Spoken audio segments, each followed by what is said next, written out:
సాధారణంగా సినిమా ఇండస్ట్రీలో ఉండే సెలబ్రిటీల పట్ల ఎన్నో రకాల విమర్శలు వస్తూ ఉంటాయి. సినీ సెలబ్రిటీల వ్యక్తిగత విషయాలను తెలుసుకోవటానికి ఎంతోమంది ఆసక్తి చూపుతూ ఉంటారు. అయితే వారిలో పాజిటివ్ అంశాల కంటే కూడా నెగటివ్ విషయాలను తెలుసుకుంటూ పెద్ద ఎత్తున సోషల్ మీడియాలో విమర్శలు కురిపిస్తూ ఉంటారు. అయితే సెలబ్రిటీలు మాత్రం ఇలాంటి విషయాలను చూసి చూడనట్టు వదిలేయగా మరికొంతమంది మాత్రం వారి గురించి వచ్చే విమర్శలపై స్పందిస్తూ ఘాటుగా సమాధానం చెబుతూ ఉంటారు. తాజాగా బాలీవుడ్ నటుడు అభిషేక్ బచ్చన్ సైతం తన గురించి వచ్చే విమర్శలపై తీవ్ర స్థాయిలో ఆగ్రహం వ్యక్తం చేశారు. ప్రస్తుతం ఈయన తన సినిమా ప్రమోషన్ కార్యక్రమాలలో ఎంతో బిజీగా గడుపుతున్నారు. ఈ ప్రమోషన్లలో భాగంగా తనపై వచ్చే విమర్శల గురించి ఘాటుగా రియాక్ట్ అయ్యారు. గత కొంతకాలంగా అభిషేక్ బచ్చన్కి సంబంధించి ఏదో ఒక వార్త సోషల్ మీడియాలో వైరల్ అవుతూనే ఉంది.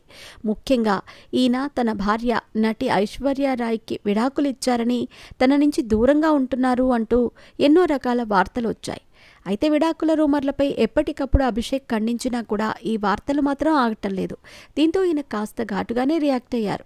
ఇప్పటి వరకు తన గురించి వచ్చినటువంటి ఇలాంటి తప్పుడు వార్తలపై స్పందించకపోవటానికి గల కారణాలను కూడా ఈయన తెలియజేశారు. గత కొంతకాలంగా నా గురించి ఎన్నో రకాల విమర్శలు వస్తున్నాయి. ఆధారాలు లేని తప్పుడు కథనాలను కూడా తాను పెద్దగా పట్టించుకోలేదని తెలిపారు. తన గురించి వచ్చే విమర్శలపై తాను స్పందిస్తే వాటికి మరింత బలం చేకూర్చినట్టు అవుతుందని, అందుకే తాను స్పందించలేదని తెలిపారు. ఇలా స్పందించకపోవటం వల్ల ఈ విమర్శలు మరింత అధికమయ్యాయి. వీటి కారణంగా నా కుటుంబ సభ్యులు కూడా ఎంతో బాధపడుతున్నారని ఈయన తెలియజేశారు. నా గురించి ఏ వార్తలైతే బయటకు వచ్చాయో వాటిని గురించి నేను నిజం చెప్పినా పట్టించుకునేవారు ఎవరూ లేరు. ఒక నెగటివ్ వార్తను నమ్మినంతగా పాజిటివ్ వార్తను ఎవరూ నమ్మటం లేదని అసహనం వ్యక్తం చేశారు. ఈ నెగటివ్ వార్తల కారణంగా నేను ఎంత బాధపడుతున్నానో ఆ వార్తను సృష్టించిన వారికి తెలియదు. ఏదో కంప్యూటర్ ముందు కూర్చొని వారికి తోచినట్టుగా వార్తలు రాస్తే సరిపోతుందా? ఆ వార్తల కారణంగా ఒక కుటుంబం మొత్తం బాధపడుతుంది అంటూ ఈయన ట్రోలర్స్పై మండిపడ్డారు.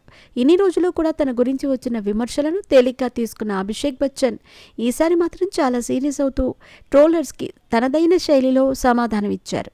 ఇక సినిమాల విషయానికి వస్తే అభిషేక్ బచ్చన్ నటించిన కాళీధర్ లాపతా సినిమా జూలై 4న ప్రేక్షకుల ముందుకు రాబోతున్న నేపథ్యంలో ప్రమోషన్ కార్యక్రమాలలో బిజీగా ఉన్నారు.